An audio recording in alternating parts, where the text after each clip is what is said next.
Oklahoma Sooners fans, college football fans, welcome into another edition of Oklahoma Sooners Live here on Oklahoma at the Voice of College Football, part of Voice of College Football Network. Very excited to get into it tonight because it's a bye week, so we don't have any games to preview, which is a bummer. And I really thought that this would be a slow week. I thought this would be a week with no real big news, nothing really of any kind of meat to add to the table, and that's just not the case. That's not the case at all tonight. Very excited because we've got a bunch that we could get into even more.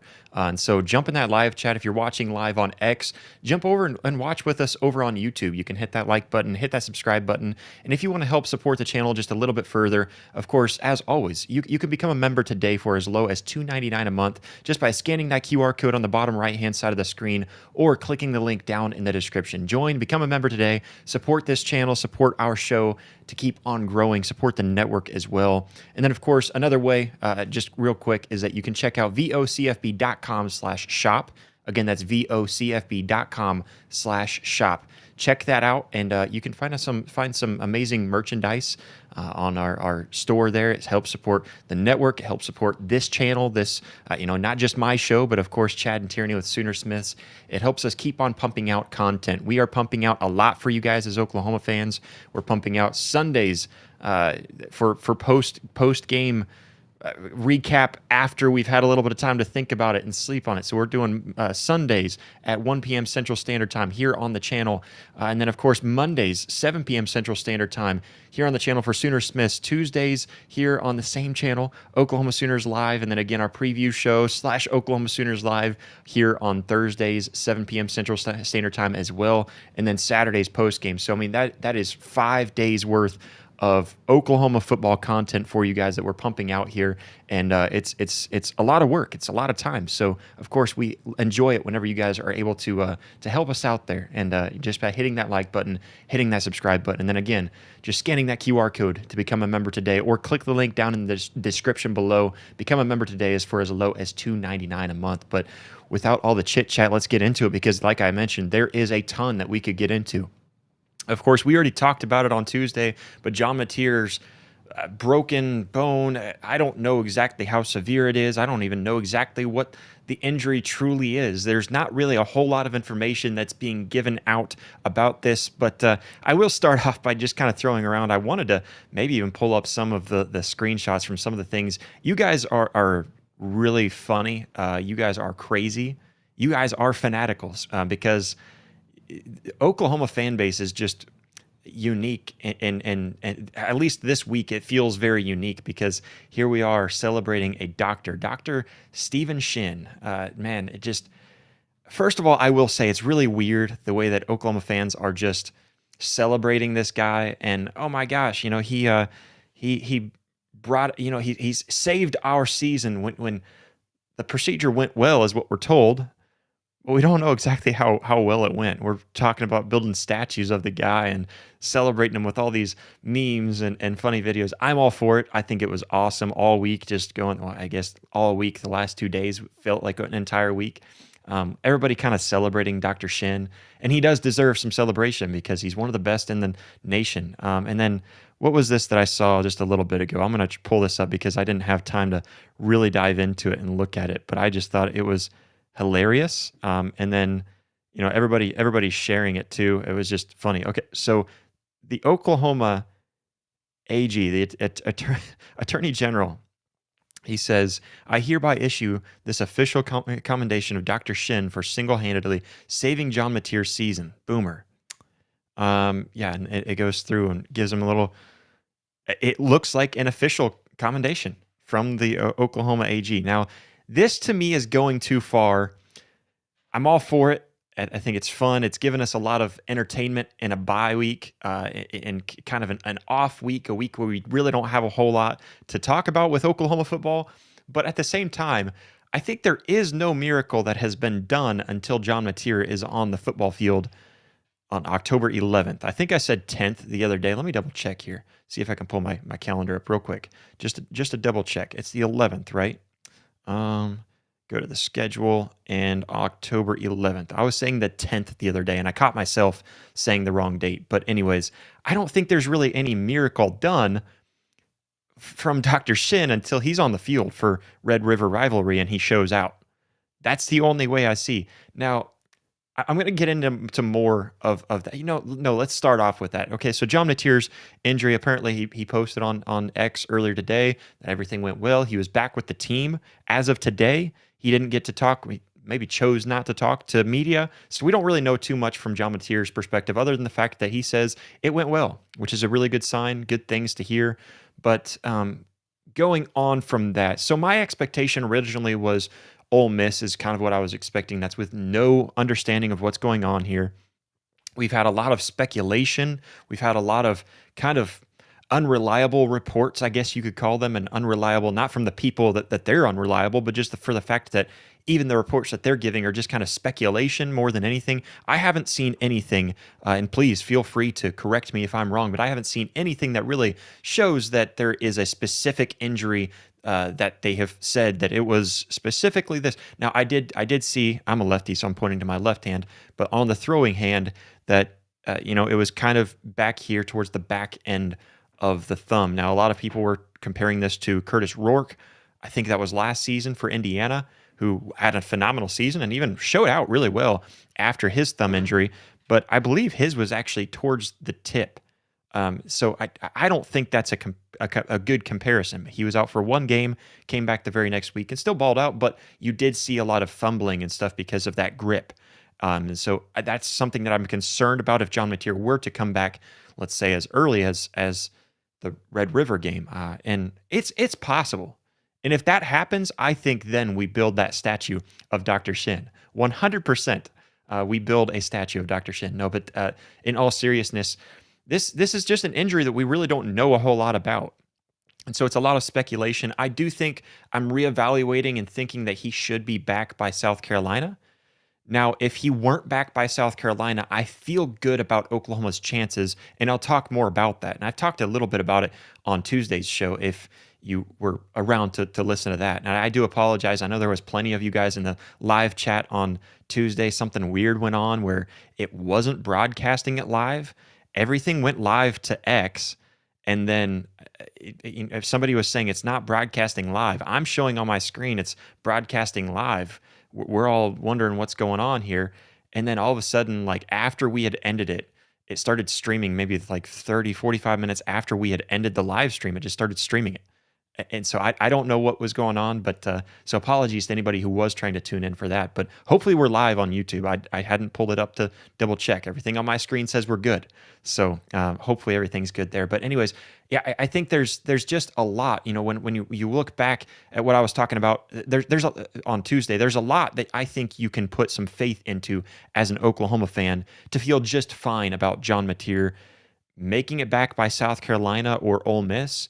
And even if he wasn't back by South Carolina and he came back for Ole Miss game, I think Oklahoma fans can still feel pretty good. Now, I've had Texas fans in my mentions, and they are super concerned with this, even though they try to say they're not, and they want me to bring out receipts. I don't deal with terrorism. They say, tag the people that you're talking about. I don't do that on social media because I'm not all about the trolling, or trying to start up beef. I'm not about that. I post on social media because it's kind of part of the profession that I'm in here, but that's about it. I try to post about the things that I'm thinking and the things that I'm concerned about. And for the most part, that is Oklahoma football. The only time that I'm posting about anything about another team is maybe I'm covering the SEC, which we do on Wednesdays at 7 p.m. Central Standard Time on SEC at the Voice of College Football. Go check that out. We weren't last night, but that's because some scheduling issues on my part. Anyways, I think the only time that I'm really talking about another team is if I'm covering the SEC or if I'm, talking about a team that's playing currently on my TV, because I like to watch other college football, obviously. I'm a college football fan too. So it's just weird to me when fans want to jump into your mentions and dig something up. There was literally a guy again, I'm not going to go back and find out who it is because I'm not about that, but it was really funny to me that he pulled a post that I mentioned. I will pull it up, see if I can find it real quick. I will pull it up just because it's worth mentioning. There was a post that I mentioned from last season, and you know what? That post, I still back up that post. I don't think there was anything wrong with what I said back then. Man, I'm having to go pretty far back because there's so many Texas fans in my mentions. Seriously. I don't even know if I'm going to find it because it's so far back. Man, and that was just literally like yesterday or the day before. Yeah, I just don't think I'm going to find it. But it was something along the lines of I'm going to have to shut this game off if they don't bench Michael Hawkins, and that was last year. And I said that because it was during the South Carolina game. So context is key, folks.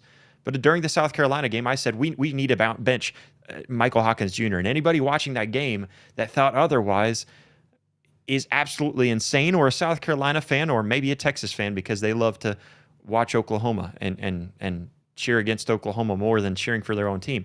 But I just think that if you go back to then, it was obvious. Nobody wanted Michael Hawkins to still be in that game. It doesn't say anything about him as a player. If you go back and actually listen to what I had said multiple times about Michael Hawkins, I feel confident in his ability to lead this offense. And that was also last season, where he didn't have all the weapons around him. He didn't have an offensive line. He was put in a terrible situation with a terrible play caller. I think we've got a lot better things around Michael Hawkins Jr. to really help him out this year. And so I do think he will succeed in that regard. But nonetheless, I digress. There's a lot that we could get into with this John Mateer injury, but there's I'm not going to go too far into speculation. I think he'll be back by South Carolina. If he's back by Red River, I agree. We should be putting up a monument. We should be making sure that he will never have to buy another beer in Norman ever again. We will make sure of that. But as of right now, I think Oklahoma being without John Mateer is a pretty big deal, but I think some are making it a bigger deal than maybe they should.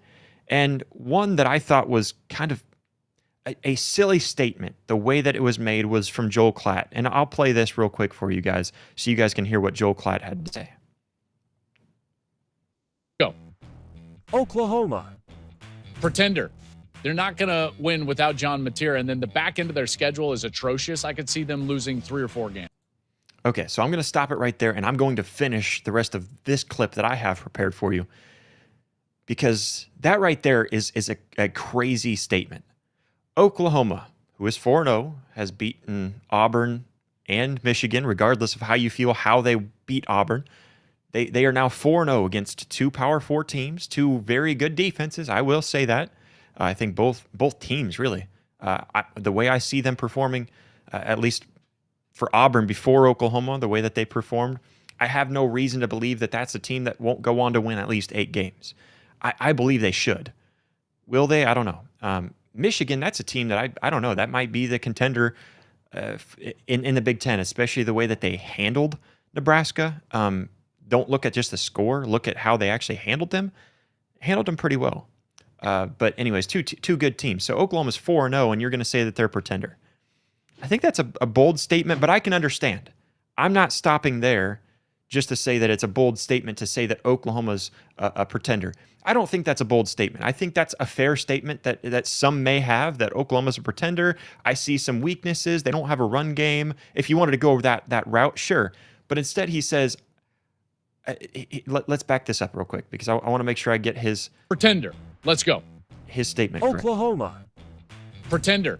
They're not going to win without John Mateer, and then the back end of their schedule is atrocious. I could see them losing 3 or 4 games. They're not going to win without John Mateer. That's what Joel Klatt said. To me, that means Oklahoma is not good enough around John Mateer to win a football game.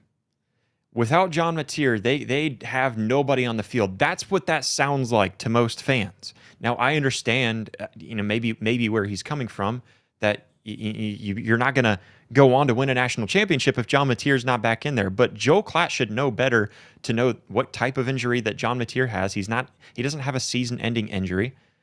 He's going to be back out there in a couple of games.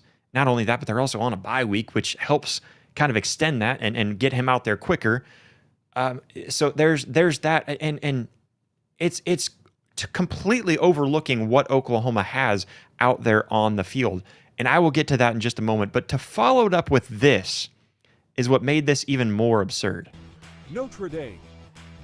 Contender. I got to go contender. I think they win 10 straight. I think that they do. I think they get back into the race. They really need Texas A&M and Miami to continue to win. Contender or pretender? All right. Let's go. So Oklahoma. Joel Klatt says that Oklahoma will not win without John Mateer. That is the part that I'm having a struggle with.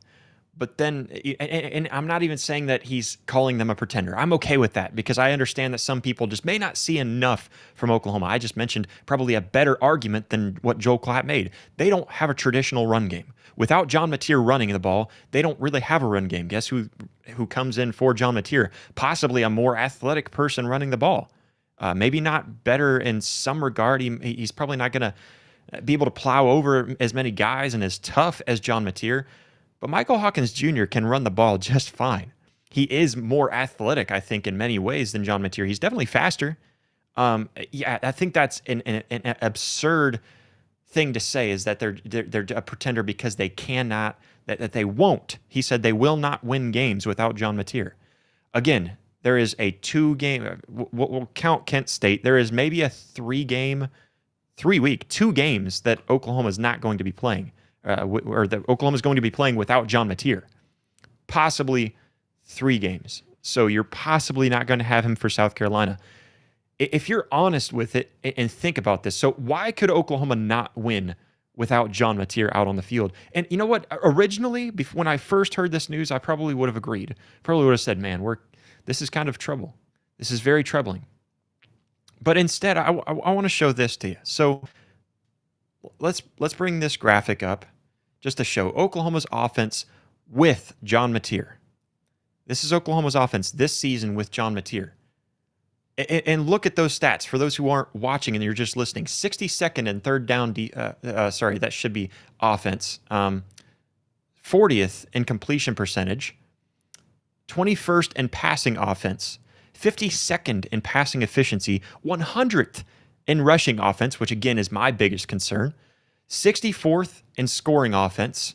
50th in total offense. Much better than last season. I will say that. It is literally twice as good as last season in some regards.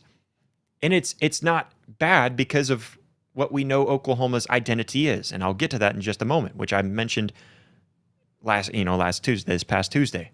But I'll bring it back up again here.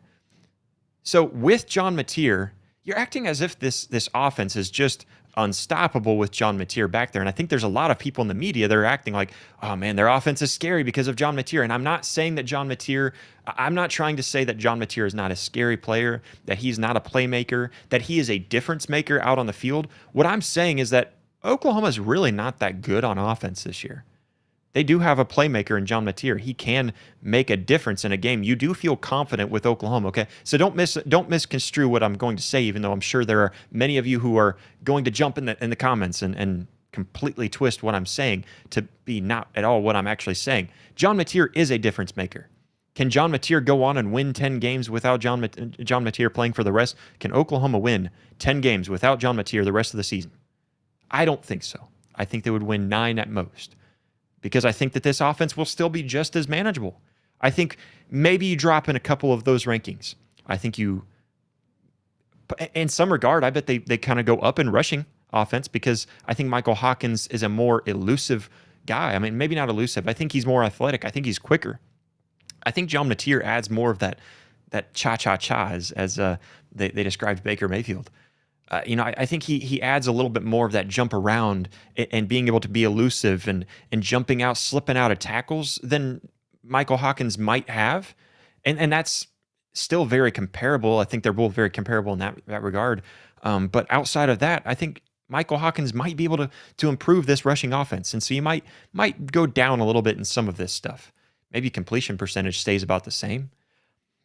But overall, this offense really isn't jumping off the paper and screaming that, man, John Mateer makes this offense the top 20 offense in the nation.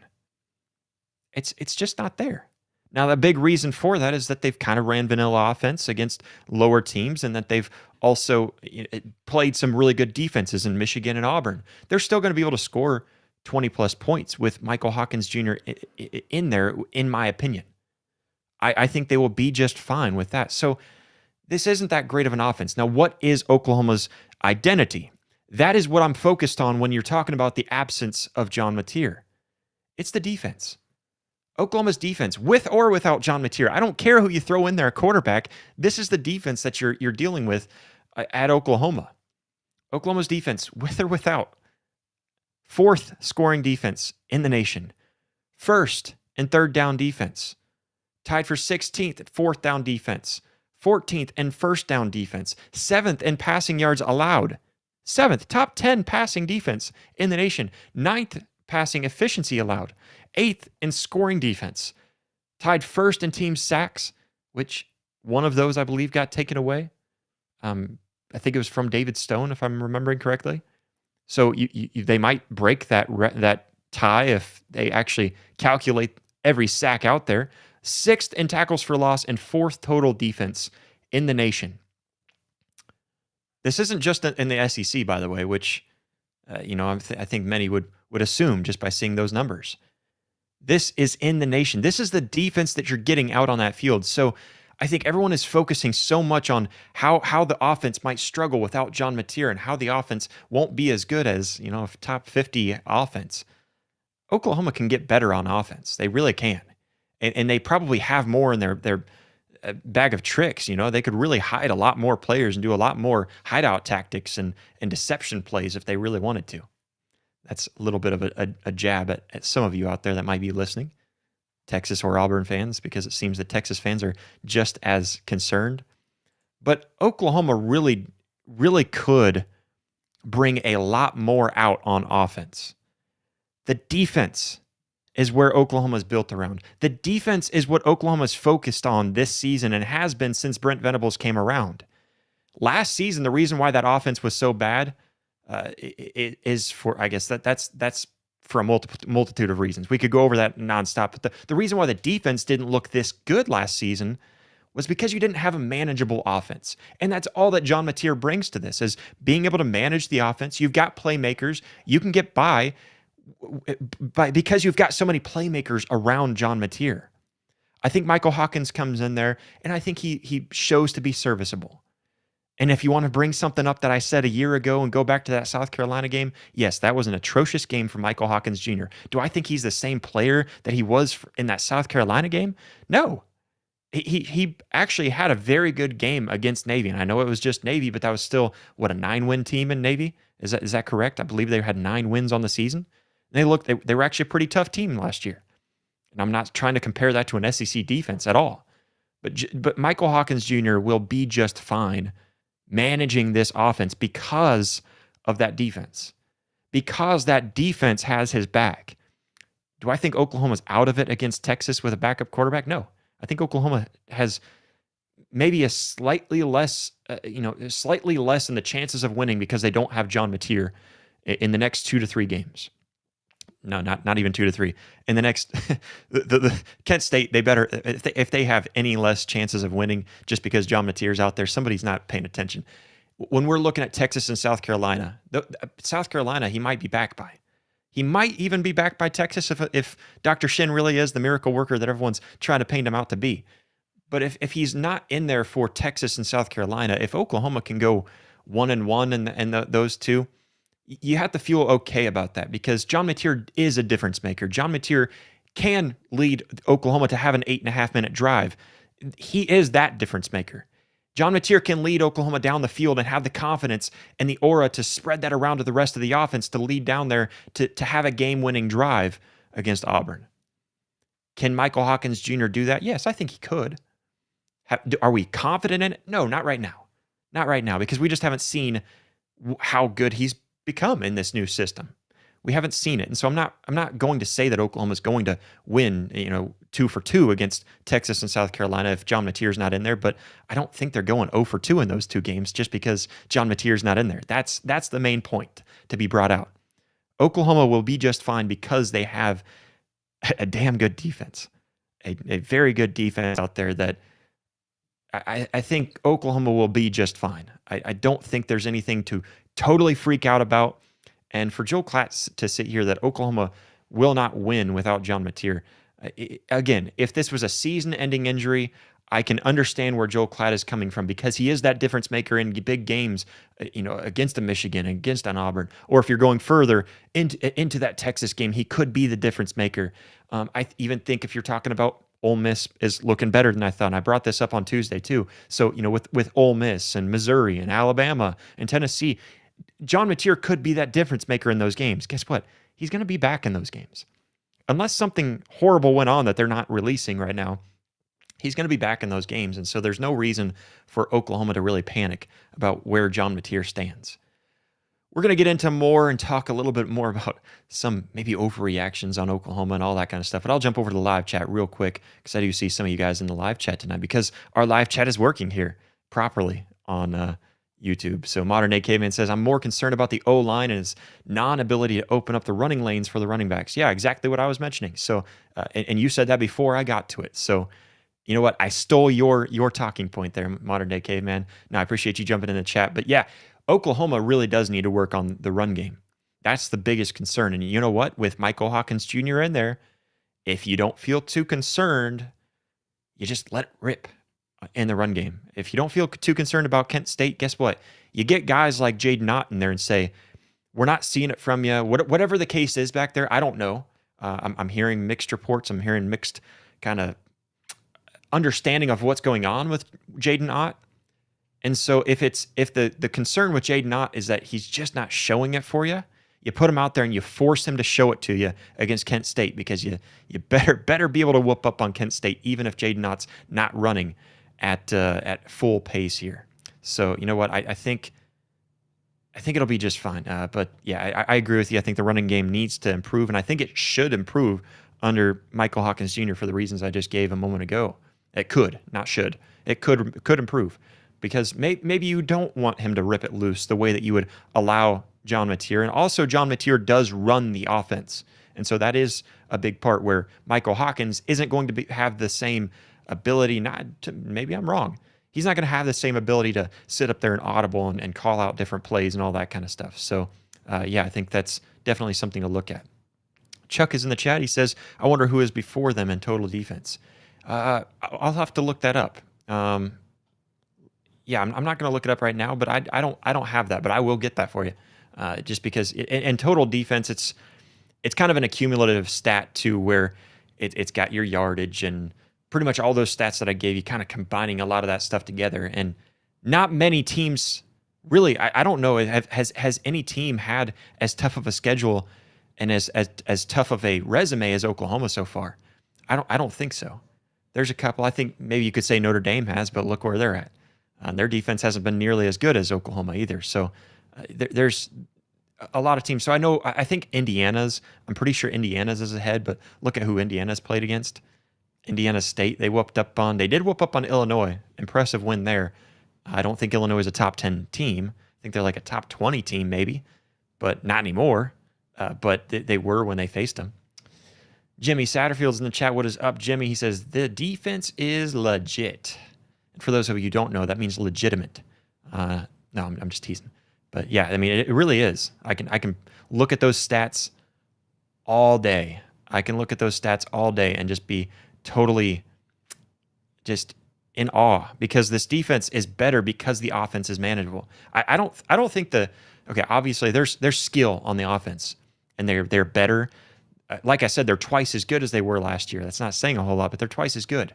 So they've had a lot of improvement, really good stuff over there from the offense. But anyways, they're not anything spectacular right now, and they could improve. Bevo's bodyguard, what's up, man? I like the trolling that we see from Bevo's bodyguard. He says they're losing both, my guy. You want to put money on it? You want to put money on it? I'll put some money on it. Hit me up. Let's put something on it here. Let's see. I'll go back to Chuck real quick. He says it's about his moxie. It's about the wheel to wink. It's about the team looking up to him. It's about him telling the offense, "Come on, let's go do our part." Yeah, it really is. And I'm assuming you're talking about John Mateer. It really is. It's a leadership. Again, I call it that aura. It's something that if you want to know why if you want to know why so many people compare John Mateer to Baker Mayfield, they're not comparing the off-field antics to Baker Mayfield or even some of the on-field antics. They're comparing the just downright, so the size comparisons as a big one, the ability to release the ball at many different angles. And I know a lot of people want to pick on his sidearm throws, but he's able to go from sidearm to about 3/4 up. He's able to release it in a lot of different ways. Even the pass that he actually ended up hurting himself against Auburn was one that he came about 3/4 up and still got the ball out, which was incredible, and it was almost on target on that throw too. But anyways, he really does. The biggest comparison between him and Baker is just the aura that he brings, and again, that moxie. I like that word that you brought up there, Chuck, because it really is. It's his moxie. It's how he carries himself on the field, how he carries himself in the locker room, the way that he can come up to his players and just be like, "Hey, Jaren Kanak, you fumbled the ball, man. It's all right. Let's turn this thing around." And how many fumbles has Jaren Kanak had since then? None.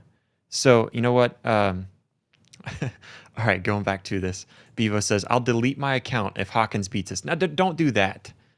Don't do that. Okay, yeah. Okay, if you want to do that, but you're just going to create another account, right? So no, I don't know. Let's think of a good bet. What's something that we can put on the line? Just something simple. I'll do something for you. If Michael Hawkins beats Texas, if he doesn't beat Texas, I mean, I don't know. I mean, really the odds are stacked against Oklahoma, right? So he should not beat Texas. So I think my punishment should maybe be a little bit less. You guys jump in the chat. Let's think of something for Bevo and I. We'll put something on the line. We don't have to put money on the line. We don't have to be irresponsible in that regard, but we can put something on the line. Feel free to put some recommendations down in the chat. But I'm going to jump over real quick. And for everyone watching on X, if you would, jump over to the YouTube live stream, hit that like button, hit that subscribe button. And then, of course, if you want to, become a member today by scanning that QR code off to the bottom right-hand side of the screen or clicking the link down in the description below. That is really hard for me to say. The description below. I'm going to start saying "the" as if I'm an Ohio State fan. But anyways, become a member for as low as $2.99 a month in order to help us keep on growing here on the channel, help us keep on keeping on with all the great content that we're putting out there for you guys. But anyways, we're going to get on to more. So if you're watching on X, jump over to YouTube because we're going to cut that X stream right now. All right, so we're going to jump on and talk a little bit about Lane Kiffin. Yeah, that's right, Lane Kiffin. We're going to talk about other teams. No, this really does pertain to Oklahoma in some regard. But Lane Kiffin, he came out and made a statement.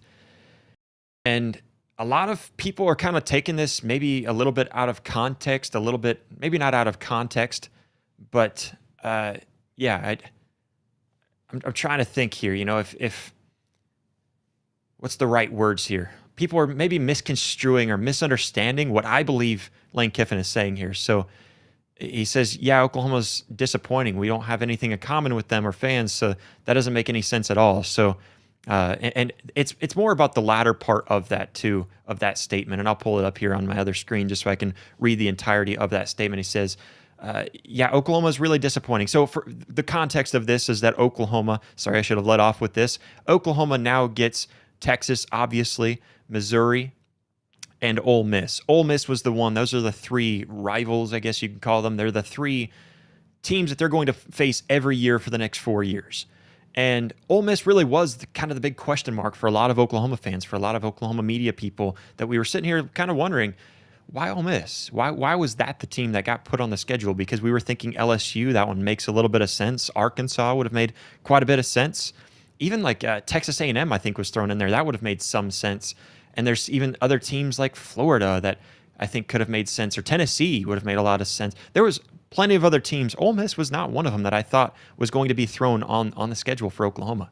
And I think a lot of people thought that. A lot of people were kind of caught off guard with that. And so I thought that was kind of weird. It was just odd. But anyways, his statement about that was, yeah, Oklahoma's really disappointing. We don't have anything in common with them or our fans, so that doesn't really make any sense at all. And that wasn't really the part that people had some concerns with, but he says, and so that's unfortunate with so many great teams that we've played for a long time here, especially from our SEC West years, so that's unfortunate. And a lot of people are saying, what, you're not going to consider Oklahoma as a great team? Do you not understand who Oklahoma is? And a lot of people kind of freaking out about this statement here. And honestly, I agree with Lane Kiffin.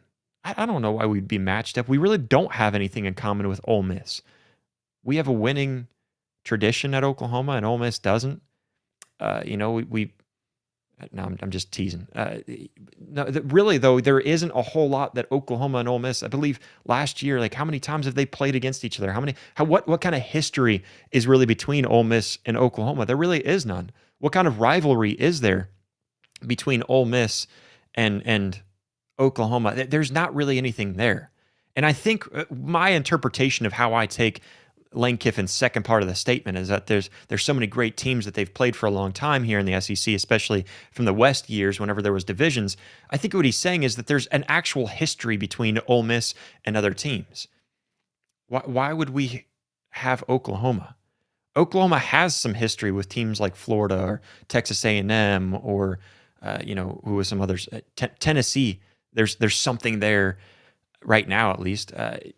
There's something there with Oklahoma and plenty of other teams. Ole Miss doesn't make any sense, and I'm not sure who else Ole Miss would have rathered over Oklahoma. I don't know. I haven't really looked into it that far, but I agree with Lane Kiffin and what he's saying here overall.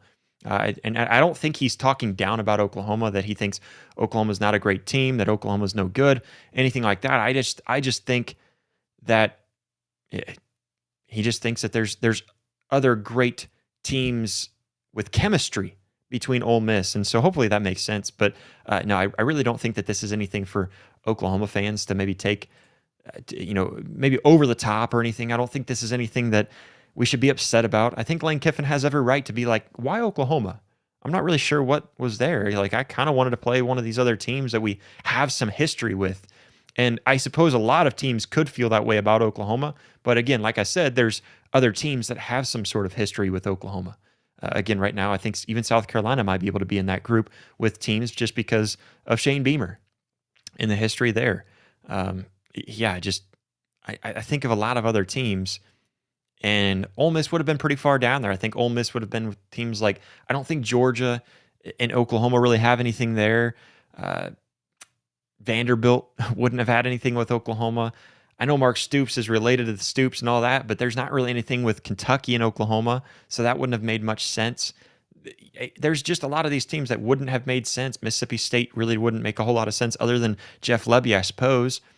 So again, Ole Miss kind of fits in that group of teams that it just doesn't make sense. I don't see it. I'm not really sure what the schedule makers were thinking when adding Ole Miss and Oklahoma. I don't see it. So I agree with Lane Kiffin. Now, if he did mean disrespect, all right, time to strap on them the gloves. Sorry for hitting my mic there, but you're getting me a little too excited there. If you did mean something malicious by that, Lane, but and I don't think it's any kind of trolling from him either. And maybe it is, and if it is, my opinion completely changes. I'm not sure if he's made a statement about this either, so maybe I didn't do deep enough research in his statement here. But I think it really was kind of a weird one for Oklahoma to kind of have Ole Miss on the schedule. Let's jump back to the live chat real quick. All right. Bevo, he says, you'll never see me again if Hockey Boy beats us. No. I need to see you at least one more time there, Bevo. I need to see you at least one more time for you to say, hey, my bad. At least give us that much. You at least got to say, hey, I was wrong. Because I'll come on here and say I was wrong. the thing is, I don't know. I mean, I'm kind of 50-50 right now. I need to see something from Michael Hawkins. Give me past the Kent State game, and I will make a definitive statement if I think Oklahoma will win. And then also let me see how Arch Manning deals against Florida. I do see something. I will say this to you, Bevo. I'm not going to talk too much about Texas right now, but I do see a little bit of confidence building with Arch Manning. It was against Sam Houston State, and everybody's going to tease him about that. I do see some confidence building there, okay? And so I do think that that's important for a young quarterback. The same way that I think that Michael Hawkins Jr. really needs this bye week and then Kent State. He really needs that. And so I think the same thing was needed for Arch Manning. Now, is he going to prove that to be the case, that he actually did get that moxie back, that he's got some aura about him now? We'll see. We'll see. But no, I will come on and say that I'm wrong if Oklahoma loses. I will say that I'm wrong. So I need you to show up too. You can't just be running away. You have to show up and tell us that you were wrong. Even if it's as quick as a quick chat. You don't have to look at the rest of the live chat. Nothing there. But anyways, I'll go on here. All right, so Thunder OU Sooner says, Bevo Bodyguard, he says, both of those guys from Oklahoma, both of them Oklahoma fans, by the way. See, so as Bevo's Bodyguard. So who's from Oklahoma? I guess maybe I'm misunderstanding that chat there, but I do see that Thunder OU Sooner said Auburn president left a letter on Twitter about Oklahoma won against Auburn. Auburn definitely Oklahoma State. Yeah, I saw the statement, and I thought about bringing it up today, and I guess you brought it up for me. So it's just cringy to me. And then the fact that everybody can sit here and still say that it's an illegal play. Yeah, I know the officiating says it was. I know that the officials even came out and made a statement and said it was an illegal play. I'm saying it's not an illegal play because I don't see where the deception was. It is an illegal play if he was deceiving the defense. I concede that point. But I don't think it was an illegal play. He wasn't deceiving the defense. He walked down the sideline. He didn't jog. He didn't look off to the sideline. He didn't tap his head. He didn't act like he was limping off. He walked over, lined up, and that was it. There wasn't any looking to the sideline. His back wasn't to the end zone. The only time his back was to the play was when he was walking down the sidelines. So, yeah, again, I mean, you're bringing up old news here, but I mean, I guess that part is new news. So I'll get that. I'll get that in there. Yeah, that is new news. I definitely think that, man, there's some Auburn people that are just hanging on to that a little too tight, and some are still crying that they want the win vacated. I don't think that's fair to Oklahoma because Oklahoma was the better team. I already mentioned that. Oklahoma was the better team in that matchup. I think the only way to make that game right, because the officiating was bad. We can both agree with that. There was some plays that Auburn definitely got screwed with, some big plays. Not to say that Oklahoma didn't get screwed too. Well, we can talk about that, but it was a bad officiating game, and so the only way to make that right is to replay that game. And that's what I've been calling for. I would be more than welcome for Oklahoma Auburn to reschedule another game in there somewhere where they can line up and play another game. Let's just redact that game if you want, and let's replay it. I'm down for it. But no, I appreciate you bringing that up because I wasn't going to, but we'll bring it up real quick because, I mean, yeah, it's just silly to come out here a little bit longer. But anyways, better Ole Miss than A&M. Sooner Yankee. Why? Why Ole Miss over Texas A&M? I think I like Ole Miss better than Texas A&M. I'll agree with you on that point, but I think there's more history between Oklahoma and A&M than Ole Miss. I'm confused with the Ole Miss pick. I'm sure you are too, but I'd like to see it. I'd like to see your thoughts on it. But jumping on to Jimmy, he says I'm good with Ole Miss. It'll open up recruiting in Mississippi. Yeah, I kind of like that point. I didn't think about that from that perspective. It might. You're probably right. So I do kind of like that. And I do think, I like Ole Miss because, again, I like Ole Miss as a team. I like Lane Kiffin a lot. He's one of those guys that's really hard for me to not like. I try to not like him. I really do. I try to be like, oh, Lane Kiffin, I can't stand that guy. Oh, he's just so cringy. He's on X all the time and on social media, and he's a troll. But I think he's funny. He's a really relatable guy. I think his players love playing for him, all that stuff. So I think it's a lot of fun. Modern Day Caveman says, need to keep the X Twitter live stream open for listeners who may not have access to YouTube. I think, okay. I'll start leaving that open. I can't reopen it, I don't think. If I can, I'm not sure how to do that. I'm not going to try to do it now, but I'll concede to that point. I'll leave it open from now on. I like the I'll do that. Yeah, I like that. It's more of a tactic to kind of force people to come over to YouTube. That's where we get our analytics for how we view our growth and stuff. But I'll concede to that point. We really need to get it to where it's open on not just our personal X streams, but it's on the actual. So we've got Oklahoma at the Voice of College Football streams. So if we could get it over there, it would make a lot more sense. And I would agree with you. But we really do that just to kind of get an idea of where our numbers are. It helps us with tactics and growth and all that stuff. But so we try to shove people over to YouTube, and just helps us with our analytics on our side and trying to know how well we're doing. And sometimes I think people watch over on X more than they watch on YouTube, and so it kind of misconstrues our numbers a little bit.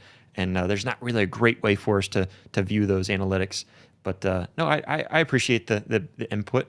I will definitely leave it open from now on a little bit longer, or maybe even through the whole show, like you said, because some people might not have access to the YouTube, and I get that. They might just be listening to it too. Thunder OU Sooner. The Auburn school is a sad school. They can't let things go. I will let that statement be said on this show. I'm not gonna go too far into it. I understand. You know what? If we were Auburn fans, I try to come at it from their perspective. If we were Auburn fans, I think we'd be fighting the same way. Well, the officials said it though. You know, I get it. I understand where they're coming from. It's just I don't understand how they don't. I don't understand how they're not listening to Oklahoma fans when they're like, but listen. And it's not just Auburn either. It's everyone. It's everyone. They're all saying that it was an illegal play, but just point out to me where it was illegal. You can't just say that the officiating said it's illegal, therefore it's illegal. Show me where he was actually being deceptive. That's what I want to know. I don't understand it. Again, Bevo, I'll say the same statement to you. Show me how it's illegal. Not just reading the statement that the SEC officiating crew put out there. Just show it. Show it. Show where it is. Sooner Yankee says A&M fans are like Auburn fans. Okay, but you know what? I think Auburn fans are actually a lot of fun though. The banter between fan bases is what makes it so much fun, right? So maybe that's why. But who knows? Maybe we can get Ole Miss fans to start kind of being a little more rowdy towards us. I think Ole Miss fans last year were really, I think Ole Miss fans were really receptive. I think they were very welcoming to the SEC, all that kind of stuff. I knew plenty of people that went to the game down there and had a really good time there. It wasn't anything spectacular like that. I don't think anybody was like blown away by the experience, but everybody was like, "Hey, it was a fun experience." So, yeah, I think there was some pretty good ones out there. Anyways, let's see here. Chuck says, "Bevo, even if they admit it, what will change?" Or sorry, what will it change? Yeah, and honestly, so if they were to actually impose any kind of ban on Oklahoma, I feel like Oklahoma has the right to fight back against that, just because you can't tell Oklahoma that it's legal and then allow them to do it and then punish Oklahoma. You see where I'm coming from there? I really don't see it. Bevo says, best compliment to Sooner fans is at least y'all aren't Aggies. Got that right. I haven't really dealt with Aggie fans in so long. I guess in the basketball season we dealt with them a little bit, but they're not really as emphatic about basketball, I guess. And maybe Oklahoma fans really aren't either. So, I do think that's one thing. Going through there, it absolutely was a deception play. Every play is a deception play. Play actions are deceptive plays. Just explain how. That's kind of what I'm getting at. And there is no explanation. He walks down the sideline, or not down the sideline. He walks down the line of scrimmage, points to the ref, lines up out wide. Is it illegal to walk out? And is it illegal to walk out slow? Is it illegal to line up that far outside? No. So where is the illegal nature of what he did. I'm confused on that part.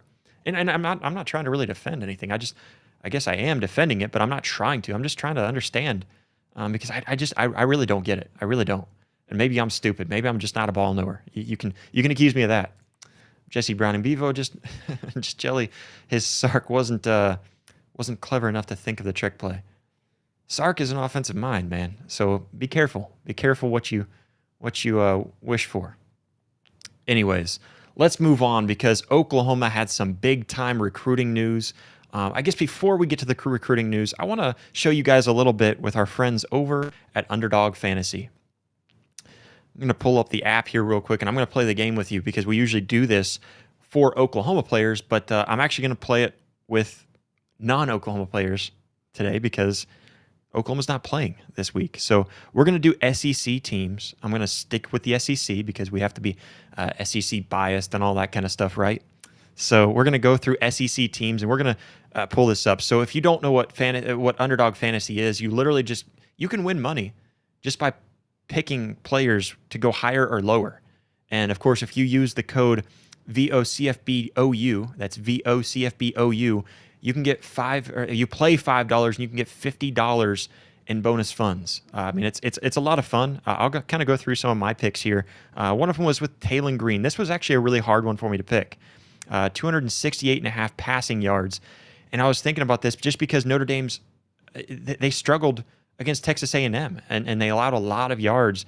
And I was looking at this. Taylon Green is a video game stat. I mean, stat line. I mean, he's incredible. He really is.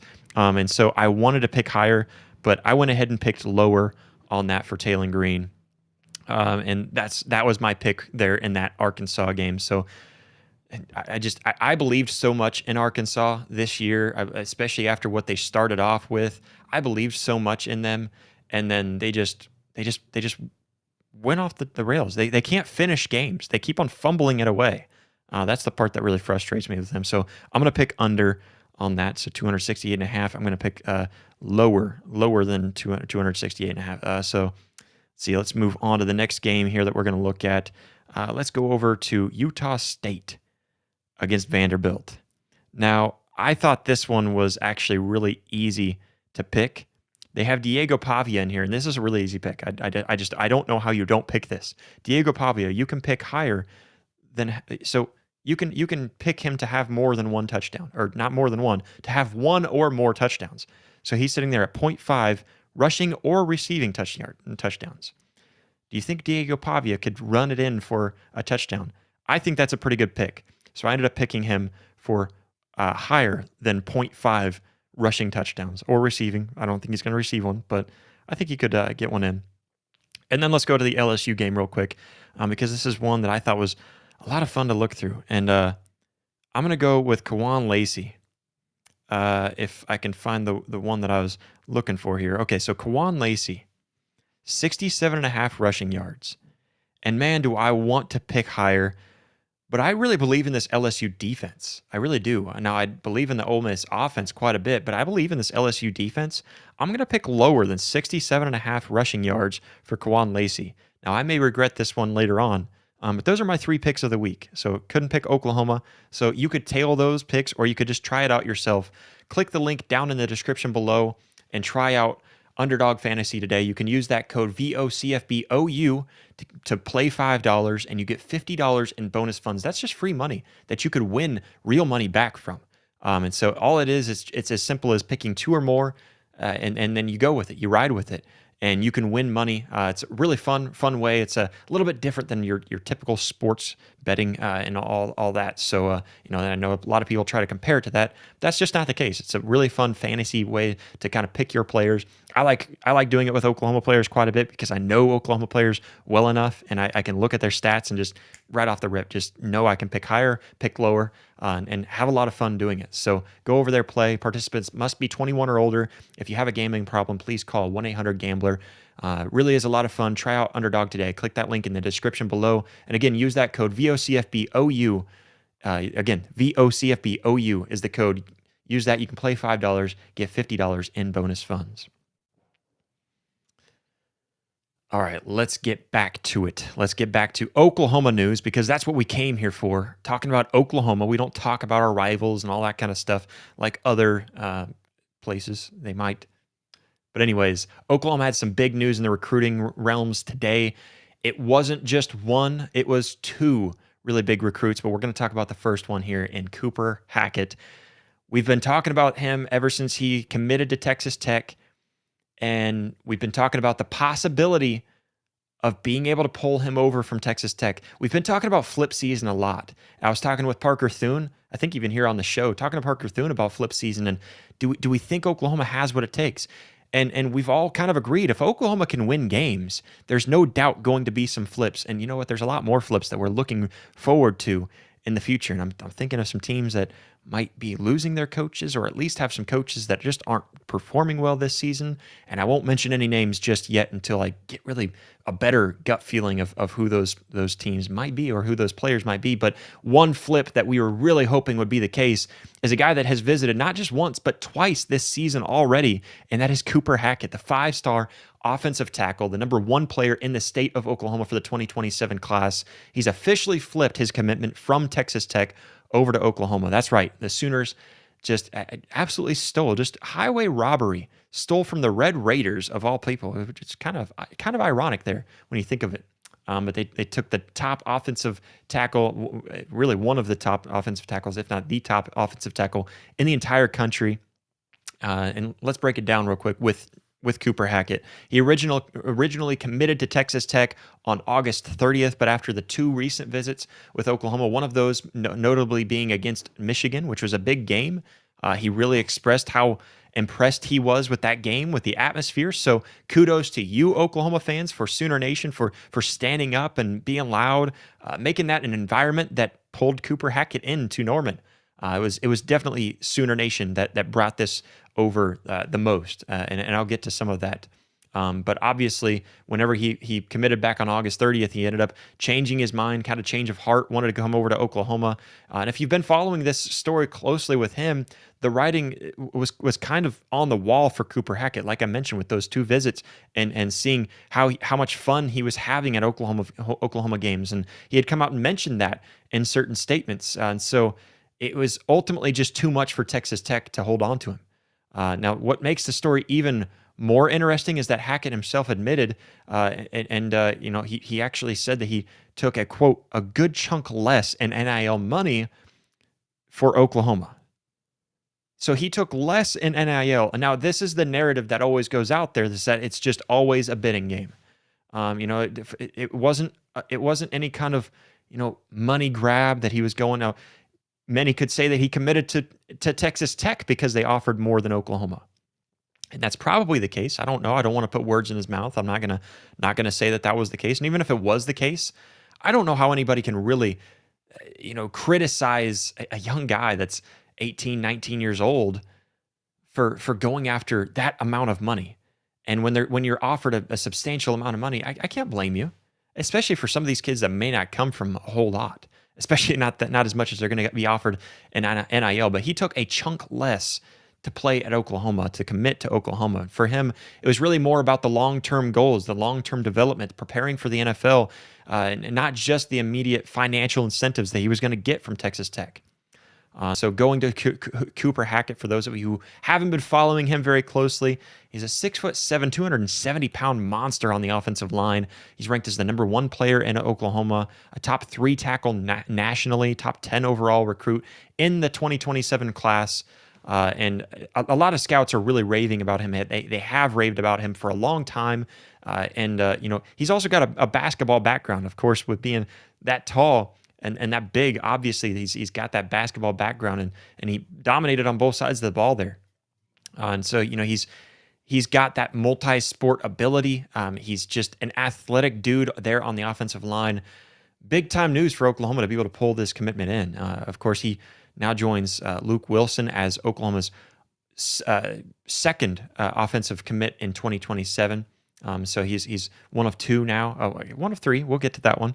But it's huge. It's huge for Oklahoma. It means that Oklahoma is really locking down the state's talent, which Oklahoma fans have been quite frustrated about here as of recently. But they have not skipped a recruiting cycle without an Oklahoma native to be committed to Oklahoma now. And of course, trying to keep that commitment is very crucial. Locking it down and keeping him there, I would imagine that would be the case. It's kind of hard for a player to commit and then to flip his commitment. I know it happens a lot, but it's not easy on a player. If you talk to these players that are flipping their commitments, it's tough for them. Or even in the transfer portal, to mention that you're talking to 5 different teams and they all want you to come, and you end up having to go to the team and say, hey, I want to commit there. And they say, okay, let's get this thing going. They have to stay quiet until you go off and tell the other teams that, hey, I'm not going to be attending there. And for flipping, it's even more, because you committed to Texas Tech and you now have to go to Oklahoma, say I'm flipping my commitment, and then going to Texas Tech and saying, hey, I'm flipping my commitment. I'm not staying there with you. And that's a tough thing for these kids. So give them some credit. And so I say all that to say that it's tough for him to flip once. As long as Oklahoma keeps on the trajectory that they're on, it's going to be really hard for him to flip again, especially with the goals that he has ahead of him. And of course, the man behind much of this offensive line commit is Bill Bedenbaugh, who continues to prove that he really is one of the best developers in the offensive line talent really in the nation, and you can't argue against that. For Hackett, it's really like him watching guys like Michael Fasusi and Ryan Foje get out there early in their careers and make a little bit of a difference. He sees the clear path to that development and a path to the NFL. And again, that's a huge thing. And so obviously he trusts Bedenbaugh to get him there, for Bedenbaugh to really help him. And, talking about the impact that Cooper Hackett can make, I think for Oklahoma, it's a massive win. Massive, because, again, we'll talk about another reason why it was so big here in just a moment. But you don't only just get a top player in your state, you get a top player in the nation, but you send a clear message that Oklahoma can compete and land the best prospects in the country, even when NIL money is stacked against them. So you still have players out there, and Oklahoma's able to prove that they have something to prove, or something to offer to players more than just the money on the table. And so that's awesome to see. And really it should fuel it kind of fuels against the narrative that NIL is just taking over the sport, that there is no loyalty. Obviously there's a lot more kind of for that narrative, but not always completely against it. And this is one of them against it. Nationally, people are taking notice of Oklahoma's conflitment, we might be able to say. That might be a corny thing for me to have said, so please don't clip that. But Hackett, he's his flip, it's already kind of taking storm on social media. A lot of people talking about it, turning, looking at this flip and kind of showing the proof that some commits are starting to prioritize that long-term success, and that's a good thing. And I think with some of the adjustments made in NIL, and I think with some of the tactics of talking to players, and I think Jim Nagy is another part of why you could really be excited about the future of Oklahoma's growth and being able to get these guys in, because of what they're able to do and try to convince these players more than just the money on the table, and to try to turn them, not to turn them away, but try to help them prioritize more than just that is really difficult to do. And like I said, it would be really hard for a young player to turn down that significant amount of money to come over to Oklahoma. So bottom line, this is one of the biggest recruiting wins that Oklahoma has had, I guess, I want to say in years, but I guess, Michael Fasusi was probably one of those, I guess, although that one just felt like he was coming to Oklahoma the entire way. But with Cooper Hackett flipping to the Oklahoma Sooners, it's absolutely a game changer for that 2027 class. And it's another reminder that Brent Venables and this staff are building something big in Norman, and Oklahoma fans can be excited and recognize that winning games is going to get things snowballing. It's going to get things like the recruiting and even the transfer portal recruiting back on the right track. It's going to get things like NIL on the right track as well. And so I think that's starting to show here, and this could be a really good anchor point to get Cooper Hackett in for Oklahoma. Now, moving on, because it was not just one commit, like I mentioned a moment ago, but it was two offensive linemen recruits that made their commitment to Oklahoma today. The other one was Caden Penny, a highly touted 2027 offensive line prospect out of Bixby High School, the first time that Oklahoma has gotten a guy out of Bixby High School in the 21st century. Not including walk-ons. So to recruit them on scholarship. It's very, very exciting for Oklahoma to be able to get 2 top recruits on the offensive line, keep on building that offensive line. Now, man, it's really promising when you think of Fasusi and Ryan Foje and what they bring to the table. And now going on to Cooper Hackett, now Caden Penny coming over to Oklahoma in the 2027 class on that offensive line. It's definitely really big news for Oklahoma. It's a big one. Penny, he's one of the top offensive linemen in the entire country, and his decision again gives Oklahoma another massive boost for that future, another kind of key anchor point for him to be able to bring Oklahoma's 2027 class and being able to anchor it around those 2 big recruits. So let's get started with the profile here on Penny. Stands there about 6'4". And honestly, I've seen measurements for his weight between 265 and 280 pounds, which means he could stack on some weight. And that's a good thing. Maybe we could get him above 200, above that 300-pound mark and really make him real monster about him. But he's been climbing in the rankings really fast. And there's even some talk that it's a possibility that he could be a 5-star by the end of this, which would be crazy, but it's not out of the realm of possibility. He's the number 34 overall player in the class, number 7 offensive tackle nationally. And here's the kicker, too, is that he's considered the second best recruit in the state of Oklahoma for 2027, right behind Cooper Hackett, who also, of course, as we just mentioned, flipped his commitment over to Oklahoma. So that is a haul for Oklahoma. Not just 2 top recruits in Oklahoma, but 2 offensive line recruits that you pull in the entire nation. So awesome news for the Oklahoma Sooners when we're talking about this. And so you talk about the recruitment, he had no shortage of offers either. This is a big-time recruit for Oklahoma. It's one that I think Oklahoma fans didn't really hear as much of until today, but he's had some offers from Ohio State, LSU, Texas A&M, Nebraska, Texas Tech. So all of them came very hard after Penny. So really good news, because at the end of the day, Oklahoma's culture, the reputation of that offensive line with Bill Bedenbaugh and being able to develop and get guys to the NFL, it made an impression. Of course, with him visiting too, and visiting with Cooper Hackett, visiting and seeing that atmosphere, the Oklahoma atmosphere. Oklahoma fans, you are making a difference in the recruiting, and just by showing up and showing out at games. That's a big part of recruiting that Oklahoma fans don't realize, that you do have a part in that. So for Oklahoma moving forward, kind of bringing him into the fold, the class is really climbing. It really is. In fact, Oklahoma's now surged up the rankings quite a bit in the Rivals industry recruiting rankings for that class since getting these 2 with Penny, and then of course with Damari DeZoom, and then you have Cooper Hackett, Luke Wilson. So, I mean, this is a recruiting class right now that Brent Venables and the staff can really build their entire offense around. And, of course, that offensive line, being able to build around these guys that you're bringing in, that's really awesome. Now, for his profile, Penny's versatility, it's a really big part of his value. He's kind of a force at that offensive tackle, but he also contributed on the defensive line, which just kind of shows it's going to help with the mental side of things, understanding that side of the ball. And then, of course, being able to understand the physicality there. And there's a lot that goes into that. Being able to play on both sides of the ball, you have to like that for Oklahoma. The versatility there, I think that's a big part of what brings it in. So his physicality, his technique, and his ability to be able to protect the quarterback, it really stands out. But he brings all that toughness from the defensive side of the ball, which Oklahoma is really looking forward to. So it's a big win, adding another elite athlete, especially on that offensive line. And, of course, signaling that Oklahoma's recruiting class is just going to keep on jumping up and kind of showing that resurgence is starting to happen. When these things start to come in once, and Jim Nagy just put this out not too long ago where, hey, usually when you get one, there's more that start to follow after. And sure enough, that's exactly what we're starting to see here. And so bottom line, Caden Penny, he's more than just that big-time commitment. It solidifies that Oklahoma's reputation as a destination for elite offensive linemen.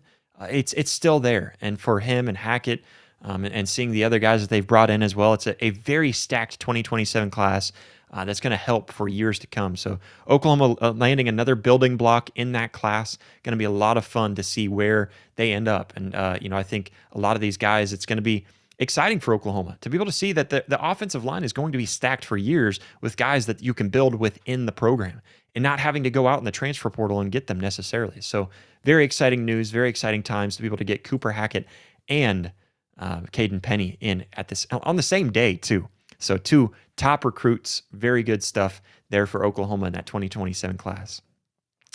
All right, let's see here. Jumping back to the chat, and we're going to bring this up again. You can't use the substitution process to deceive the opponent.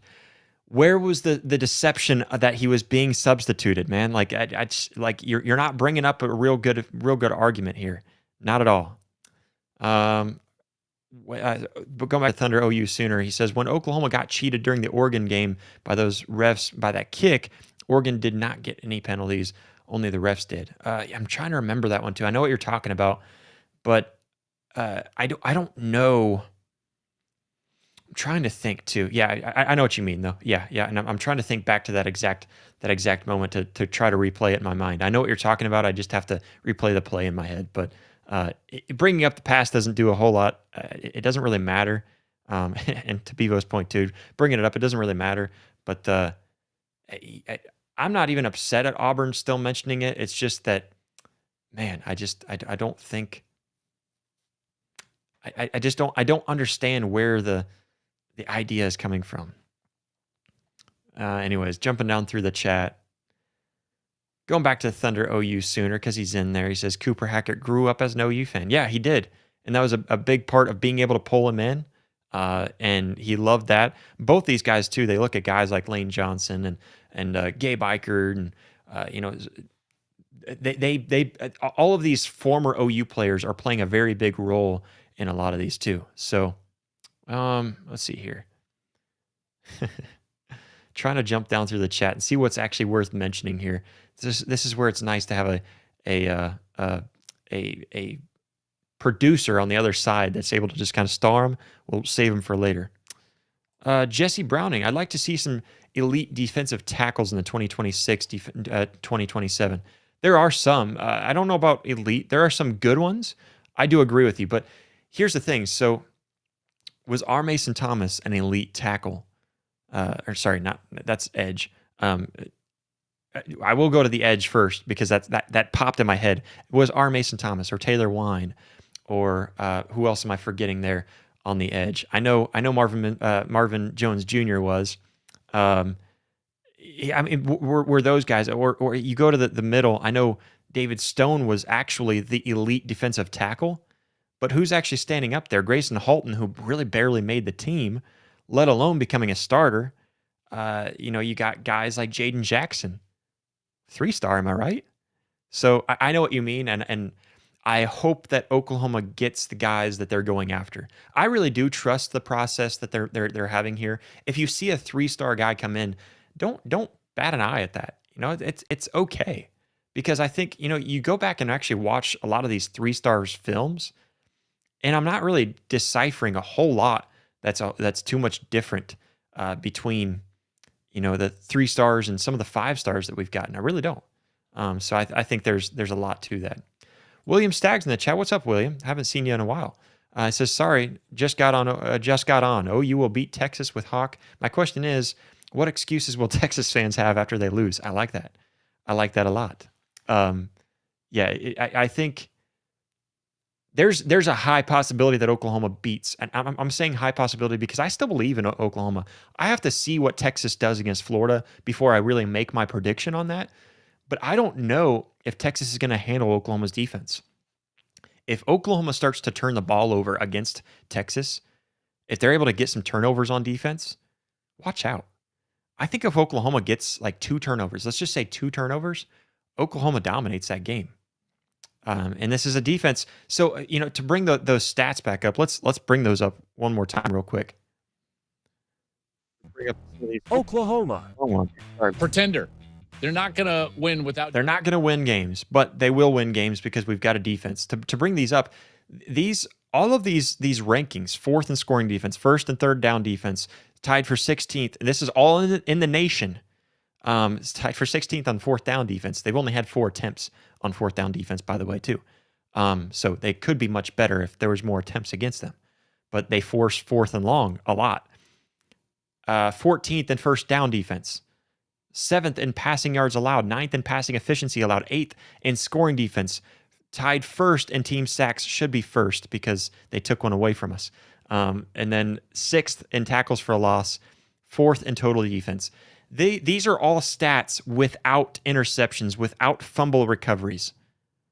That's how good this defense is. That's why I have a lot of faith in Oklahoma moving forward. Even without John Matier, I really do think Oklahoma has a really good chance. And even against Texas.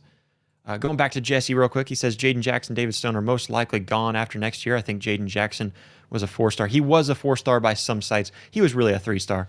And I'm going to fight that because I like the fact that we can tout 3 stars. But no, it really does depend on the site. I like Rivals the best, obviously partnered with On3 now. I'm biased in that take, but I really do. 247 is really good in many regards. But really, I mean, yeah, it really comes down to just accumulating all of them together. But regardless, it just depends on what you're going to consider an elite defensive tackle. I think Oklahoma's got it. I think Oklahoma's going to do just fine. And again, like I said a moment ago, when you start to get these big-time recruits, other recruits notice that Cooper Hackett signs at Oklahoma, whether they're offensive or defensive. They're gonna recognize that and be like, oh, all right, yeah, I kind of see what he's seeing in there. I really do. I see that. So let's see what goes on there. Going back to Jesse real quick, he says Texas probably loses to Florida. I don't think that's the case. I think Texas wins that game. Florida, have you watched Florida this year? They've got a good defense, but again, what good is a good defense without an offense with a pulse? Because their offense has 0 pulse. And Texas has a good defense. They're not an elite defense. It's why I like Oklahoma so much this year, guys. I really have changed my tone on Oklahoma. I originally said 8-4. 8-4 would be a major disappointment at this point in the season, right?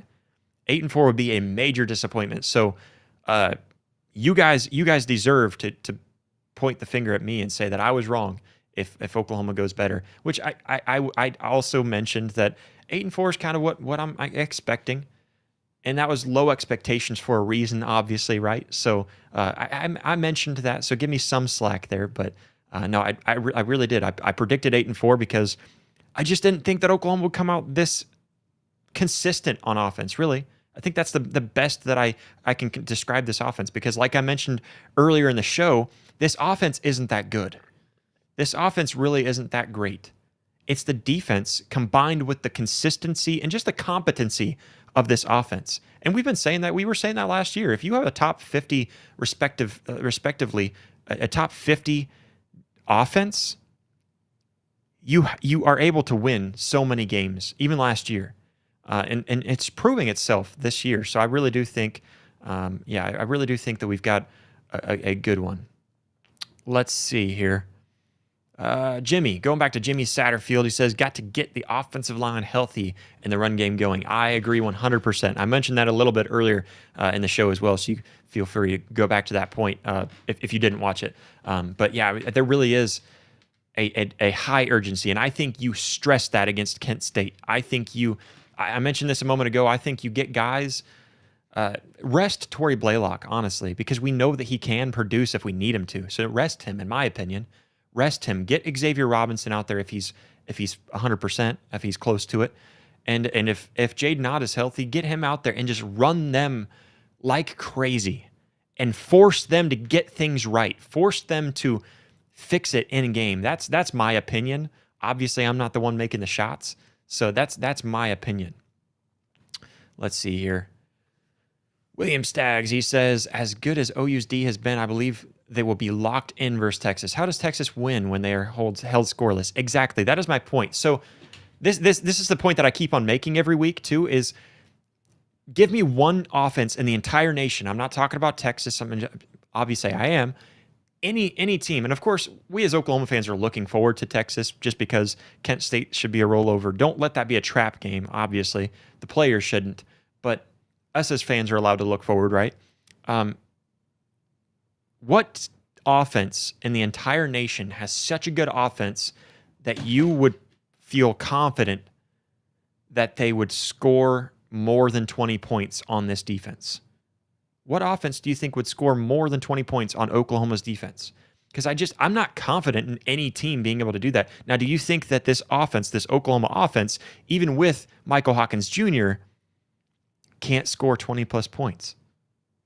I think they can score 20-plus points, even with Michael Hawkins Jr. I really do. Because I've seen this offense look bad and still go down there and score 24 and 27 on two really good defenses. So I think this team will be just fine regardless because of the defense. Going to Tardy B. What's up, Tardy B? Boomer Sooner forever, cuz. Absolutely, I agree. Boomer Sooner. Yeah, I mean, it's just there's something so special about being an Oklahoma fan, and right now is the best time to be an Oklahoma fan because you have a team that nobody and even the own fan base really believed in. Nobody. And they're turning it around this season in a way that I really think this can be a special season. I don't know that Oklahoma will win a national championship, but I think as long as this defense keeps on performing well and Michael Hawkins Jr. performs as well as I think he can and as well as I think he will, Oklahoma's looking at a special season, guys, and I'm really excited. Going back to this one, OU needs to work on the run game and work on the D to catch the ball. I do not think I don't think Ott will be effective very much, or any. I don't think he will because I just don't think they're going to utilize him and just use him. I really don't. I don't know if they will. I don't think they're going to get him in there and get him going. So, I think you have to force him to. If you're not seeing certain things from him, force him to fix those in game against Kent State when you know you're going to be able to win that game. Now, don't be stupid and put yourself in harm's way or anything, but I don't know. That's my line of thinking. Tell me how I'm wrong. How many QBs does OU play against Kent State? Jesse Browning says. I hope 2. I hope we see Whit Neubauer by the second half. I don't know if you get a fourth. Heck, that'd be kind of fun to see Jet New in there. I would like to see that. But did I say that right? Whit Neubauer and Jet New. I don't want to get them mixed up because their names are familiar. They're similar in my brain, so it's going to try to twist them. It's going to. I'm going to mess it up one of these days. Johnny Johns. I agree with you 100%. Our team is winning. Don't care if it's 9-0. I don't care if it's 2-0. That would be exciting for Oklahoma fans to know that you had 0 offense in that game and you beat them 2-0. I'll take that. I don't care. A win is a win, right? Especially there. A win is a win. Take any win. No, I 100% agree with you. I see that even William agrees with you, Johnny Johns. I think Oklahoma winning 9-0, 9-3, even as I see in your second comment there. I'll take it. No matter what. Thunder OU Sooner says Michael Hawkins probably fixed his game. He's been working with the new OC for 9 months. Has it really been 9 months? That's incredible. Yeah, I mean, it was going back to the bowl game prep, right? So, yeah, I mean, he really has, and they've been talking him up a lot. And I know you can't buy too much into the coach hype, the coach talk, but he has. I mean, you have to imagine that he's improved. And at the very least, even if he hasn't improved, the team around him has. Therefore, there has to be something there. And to your other point there, Thunder, a lot of Sooners have PTSD, PSD from last year and 3 years ago. Yeah, they really do. And sorry, just had a really quick flashback to last season. No, yeah, really do have PTSD in a lot of ways, and so you're not really going to trust. That's why I don't trust John Mateer banking it back by the Texas game. If John Mateer's out there for the Texas game, because like I mentioned, I think Oklahoma does have a playmaker, a difference maker in. I think Oklahoma has had a difference maker in John Mateer, but I think they can still win without him. And so hopefully that was clear in my segment earlier. But William Staggs, have you talked about Gibson playing? No, I haven't, and I'm glad you brought that up, man, because I'm kind of frustrated at myself. I didn't even put it down in my notes, but I knew that was something that I needed to talk about tonight. Giovanni Gibson will most likely be playing against Kent State. Giovanni Gibson and Eli Bowen back into the lineup for practices. And from a lot of what I've been seeing, a lot of what I've been hearing is that everyone is very excited from what they're hearing with Giovanni Gibson. He's looking just as fast, just as elusive. The main takeaway that they're taking from him so far is that he doesn't seem comfortable and confident. And you have to give him some time with that. And that's why this is a perfect week to give him some time. And going into next week, you can allow him to. I saw somebody make the comment, and I think it was actually a good comment when you actually break it down and understand where they're coming from, that once Giovanni Gibson gets hit a couple of times, you have to imagine that he'll be like, all right, I'm good. I'm fine. We can get through this. And he's worried about that surgery and having to go through that again. But so far, everyone's really excited about what they're seeing from him. They think that he can be a difference maker. I wouldn't expect him to take Keontez Lewis's role because Keontez Lewis has been performing as well as I could have hoped and maybe and then some. And because he really has been a difference maker in several games. So I don't think he's going to take the starting role right away or anything, but he will be a difference maker. And once you get a guy like that back, all of a sudden, man, you've got an extra player that you can swap in and out. You've got an extra wide receiver that you can take from the sideline and put him out on the field and let another guy rest. And when you have a guy go down for a play or two, then you've got somebody to back him up. And heaven forbid. But it's really good to have that depth in so many areas. And wide receiver on offense, wide receiver and running back are the two that you really want all that depth in terms of being able to swap them out and have that depth playing in one single game. Obviously, you want that depth in every single position, but the fact that you've got that in wide receivers like Giovanni Gibson, I think that's going to be really big. I really am excited. So I'm really glad that William brought that up because Giovanni Gibson being back out there, and then Eli Bowen. Sounds like he hasn't skipped a beat at all. They've really just been taking it really careful with him. They want him to be 100% before getting back out there. If you had Eli Bowen in there, do you think that Cam Coleman probably doesn't make a couple of those big catches? Because I really think so. Cam Coleman is a freak, by the way. And I'm pretty sure it was probably a Texas fan that posted something, and it popped up on my timeline of, I'm seeing a lot of Oklahoma fans talk about how good their defense is, but Cam Coleman is just all over him. That sounds to me like you don't know who Cam Coleman is or what he's capable of. Cam Coleman is a freak. He is an alien. He will go up over just about anyone, and probably even Eli Bowen. But Eli Bowen shut down Ryan Williams of Alabama last year. And I know you can question the one where maybe something shouldn't have been there that was, whatever. He still shut him down. And I do think that Eli Bowen would have definitely slowed Cam Coleman down. I don't think he would have made that touchdown catch. I definitely think maybe at least one of those long plays doesn't happen if Eli Bowen is in there. So the fact that Eli Bowen is back in practice seems like he's back 100% basically, if not 90%, because nobody's ever 100%. And feeling really good about where Eli Bowen is and getting him back out on the field. Now just close your eyes for a minute and picture this with me. Eli Bowen covering one guy on one side of the field as a corner. Gentry Williams over on the other side as a corner. You've got, let's say, Kendall Daniels or Kendall Dolby, because we feel confident about either of them right there on the field as well, covering somebody. You've got Robert Spears-Jennings or even Michael Boganowski covering it back at safety. You got Peyton Bowen in there at safety. Wow, now open your eyes with me. And I've got to adjust my eyes just a little bit because it went from dark to light. That is, talk about that passing defense. It's about to go up. I'm telling you right now, if you didn't already buy stock in the Oklahoma defense, you should have bought it a long time ago, but you can definitely buy it now because with Eli Bowen returning, that is a scary, scary defense. And it does add so much because you've got one more lockdown corner with depth with guys that we've seen out there. With Devon Jordan, I think he's done just fine. I'm trying to think who else am I forgetting too. There's another young player that I'm forgetting off the top of my head, and I apologize. But, and then you've got guys like Cortland Guillory that are going to be able to go out there. And so you've got two deep on those corners, and that's just a recipe for championships. Not saying that's where Oklahoma's going, not saying that's where they're going, but that's a recipe for championships. It's going to be really fun. Johnny Jones says, facts, Thunder OU sooner. Arbuckle hasn't had a bad QB. Michael Hawkins might be the most talented quarterback that he's ever coached.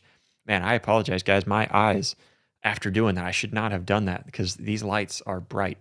Yeah, he hasn't. I mean, Ben Arbuckle has a very long history of really good quarterbacks from low talent, or sorry, not low talent, from low floors, and he elevated the ceilings for all of those quarterbacks. John Mateer with Cam Ward, who was a 0-star coming out of high school, really no offers on the table at all. And then, of course, going back to his days with Bailey Zappi. So yeah, I mean, just really, I mean, yeah, really good point to bring up there. He's going to be able to do something there. Give Gibson a warm up with Kent State. I predict a long touchdown from Hawk to him. I like that prediction. I'll buy into that. Let's put a wager down on it. Let's do it. Let's do it together. We'll win one together. Yeah, I think it's going to be a really good game for him. Hopefully it is. Hopefully it's a big game for him and he gets some rust worked off. Ott needs a sports psychologist. He seems like he's afraid that he might get hit again. You might be right. That's a really good comment, honestly, just because, yeah, I think that's a really good. I mean, I don't know if that's a thing, but he does need something to help him out. Man, guys, we have been going for 90 minutes. You guys have been awesome in the live chat tonight. Make sure to hit that like button, hit that subscribe button. I'm going to dive through real quick, try to get through everybody. Michael, what's up, Michael? He's in the chat. He says, just win. Hawkins has starter experience. This time around, his great surrounding cast and a good OC. And then, of course, old enough to remember when a freshman QB came in after Aikman broke his leg, won the Natty. Yeah, remember that. And then also a freshman QB came in when Oklahoma was down against a rival down south and ended up coming back to win that game too. So had some good experiences here and there from freshmen coming in and doing just fine. Jesse says, how do we get Cam Coleman to OU? We're going to have to find a lot of extra money laying around and throw it underneath the table. Good old style getting Cam Coleman over to Oklahoma. I would love it. I'm all in for it. Let's start a piggy bank to throw in there to really throw it in at him. But that's all I'm going to get to tonight, guys. Like I said, we've been going for 90 minutes. You guys are awesome. A ton of people in the chat tonight, and we just kept on going. So why end it if you don't have to? And then, of course, William making sure that we get the important stuff out there too. So I appreciate that, William, for bringing that up because I just totally forgot to put it in my notes. And so that's on me. That is poor planning. But everybody hit that like button, hit that subscribe button. If you want to become a member today for as low as $2.99 a month to help support us, scan that QR code on the bottom right-hand side of the screen or click the link down in the description. And that will help you, help us here at Oklahoma at the Voice of College Football. We are bringing you content on Sundays, Mondays, Tuesdays, Thursdays, and Saturdays. Probably nothing really on this Saturday. I will try to maybe come on Sunday. Maybe we'll do a little bit of a recap, like an SEC recap for you guys. But, we're pumping stuff out there. So make sure to tune in live on Mondays, Tuesdays, and Thursdays for sure. That's always going to be the case all throughout the season and off season. And of course, post games on Saturdays. We're doing 1 p.m. on Sunday, 1 p.m. on Sundays. That's all Central Standard Time. So tune in, hit that like button, hit that subscribe button, become a member today for as low as $2.99 a month if you want to help support us a little bit further. But we appreciate everybody so much for jumping in here tonight. We'll catch you next time. Boomer.